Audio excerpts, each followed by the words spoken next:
Iklim investasi di Indonesia.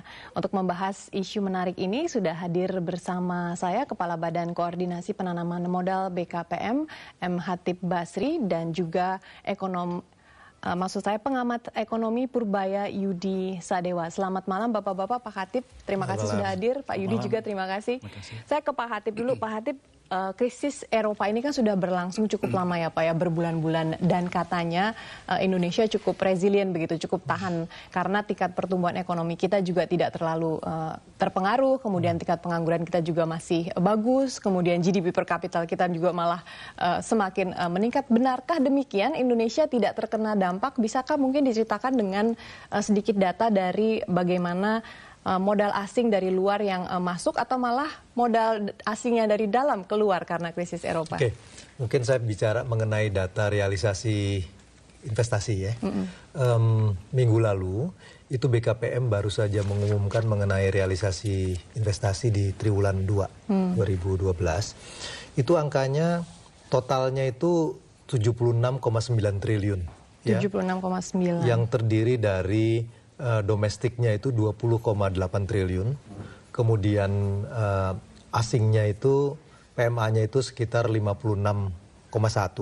Nah kalau kita lihat growth-nya sepanjang Januari-Juni 2012 itu asing masih tumbuh, saya bicara mengenai PMA ya, PMA itu masih tumbuh 30%. Kemudian domestiknya itu masih tumbuh 22%, sehingga overall Januari-Juni kita masih bicara mengenai pertumbuhan 28%. Ini menunjukkan bahwa kepercayaan terhadap investasi kita itu masih strong. Dan kalau kita bicara mengenai ke depan, saya kira yang juga perlu diperhatikan itu nanti bisa ditanyakan ke Pak Yudi ya. Indikator paling baik untuk melihat investasi berjalan atau tidak itu adalah import barang modal. Karena kalau orang mau invest dia beli mesinnya ya. Itu biasanya lag-nya 3 sampai 6 bulan. Dan Januari sampai dengan Mei pertumbuhan import barang modal kita itu masih 37%.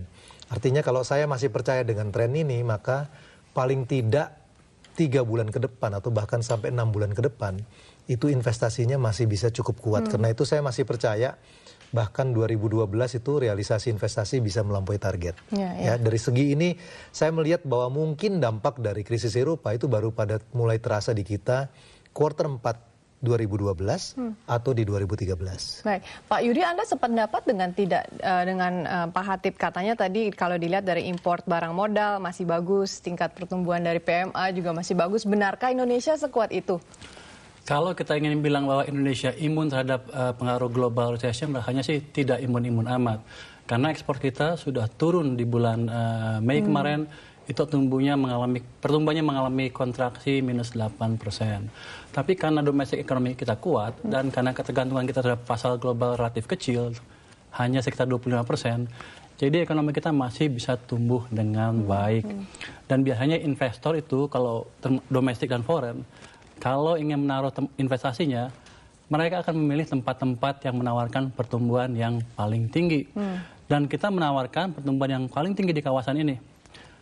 Walaupun 6,3% di bawah target 6,7 yang semula ditargetkan oleh pemerintah, tapi masih tinggi di kawasan Asia Tenggara. Itu tidak akan melukai pemerintah kita dengan membayar bunga sedemikian besar begitu? Kalau misalnya kita menawarkan obligasi atau instrumen lainnya begitu. Untungnya begini, ketika orang berebut masuk ke pasar Indonesia, ketika pemerintah Indonesia menawarkan obligasi, maka permintaannya jadi besar sehingga bunganya turun ke level yang rendah. Sekarang mungkin di sekitar 6% untuk obligasi rupiah, dolarnya mungkin di sekitar 4-5%. Jadi terendah sepanjang sejarah. Jadi keadaan sekarang amat menguntungkan pemerintah Indonesia kalau mau bangun mengeluarkan surat utang misalnya. Iya. Tapi Pak Hatip, kita kan tidak bisa mengatakan bahwa dengan keadaan seperti ini kita tidak usah khawatir dengan keadaan yang akan datang.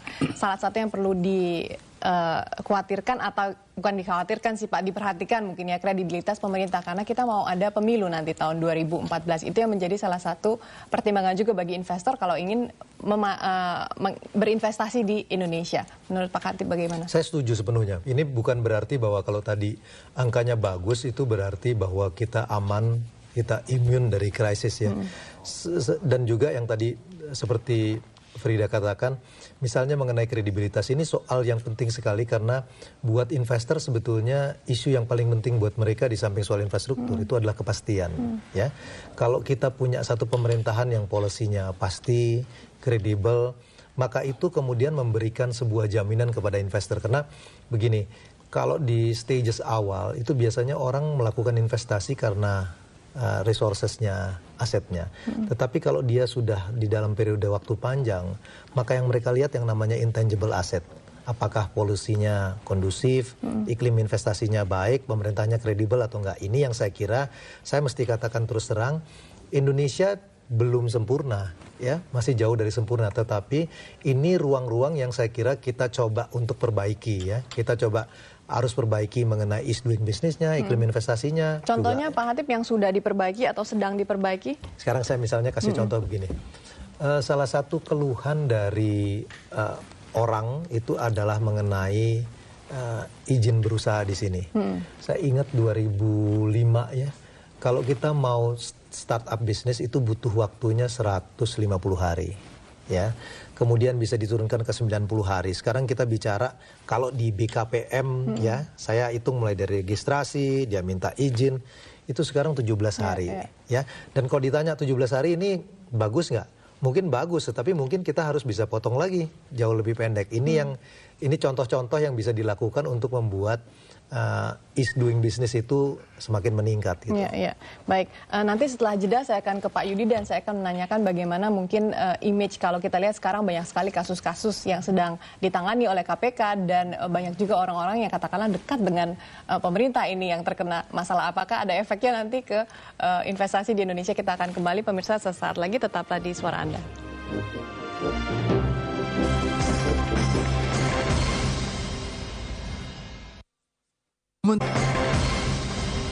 Terima kasih Anda masih bersama kami. Saya langsung ke Pak Yudi untuk menjawab pertanyaan terakhir tadi, image dari pemerintah kita yang katakanlah sedikit ternodai dengan kasus-kasus belakangan ini, apa dampaknya? Salah satu hal yang dikhawatirkan oleh investor ketika masuk ke Indonesia adalah lambatnya birokrasi.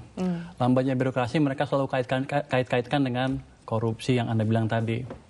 Jadi ketika pemerintah mulai atau KPK mulai menangani kasus-kasus yang tadinya dianggap tabu atau nggak mungkin tersentuh, saya melihatnya bukan menimbulkan image negatif, malah menimbulkan image positif. Karena menunjukkan pemerintah betul-betul serius memperbaiki birokrasi dan membuat atau membentuk pemerintah yang lebih bersih. Artinya ke depan investor bisa melihat kalau ini dijalankan terus ya dengan benar ya, dan orang-orangnya betul-betul masuk ke penjara atau dihukum ya, mereka akan berharap ke depan iklim investasi Indonesia akan lebih baik, birokrasi akan lebih bersih. Baik. Harusnya sih positif. Ya lagi-lagi tantangan yang bisa dijadikan peluang begitu ya bagi pemerintah. Betul, untuk menunjukkan gigi bahwa kita memang serius dalam soal menegakkan kepastian hukum di Indonesia.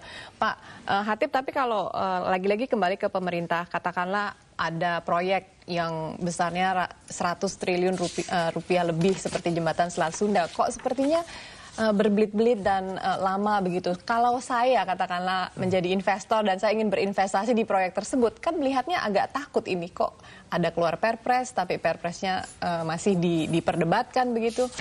Oke, saya kira ini bukan berbelit-belit ya, tapi dalam arti kata tentu di masa sekarang itu sebuah kebijakan itu harus korek, ya, harus benar dari segi governance, dari segi aturan. Karena coba aja lihat begitu banyak misalnya proyek-proyek atau pekerjaan yang kemudian ada permasalahan. Jadi ini saya nggak katakan bahwa ini mundur atau apa, karena sekarang sebetulnya sudah dibentuk yang namanya tim 7. Ya, tim 7 ini yang kemudian nanti akan membuat satu keputusan mengenai penyesuaian-penyesuaian yang harus dilakukan ya. Tetapi kalau saya lihat memang ini sebuah proses yang kita harus lakukan, karena apalagi kalau bicara mengenai sebuah investasi yang initial cost-nya 150 triliun, tentu kita mesti lakukan ini dengan proper gitu. Pak, kalau dilihat kan appetite dari asing untuk masuk ke Indonesia masih sangat besar, tapi tentunya ada ke bidang-bidang tertentu, salah satunya infrastruktur tadi. Seberapa besar minat asing tentunya di bidang-bidang lainnya selain infrastruktur tentunya? Sekarang yang paling besar kalau kita lihat dari proporsi itu adalah mining, ya, itu 16,3%. Kemudian yang kedua itu adalah manufacture itu terutama itu adalah basic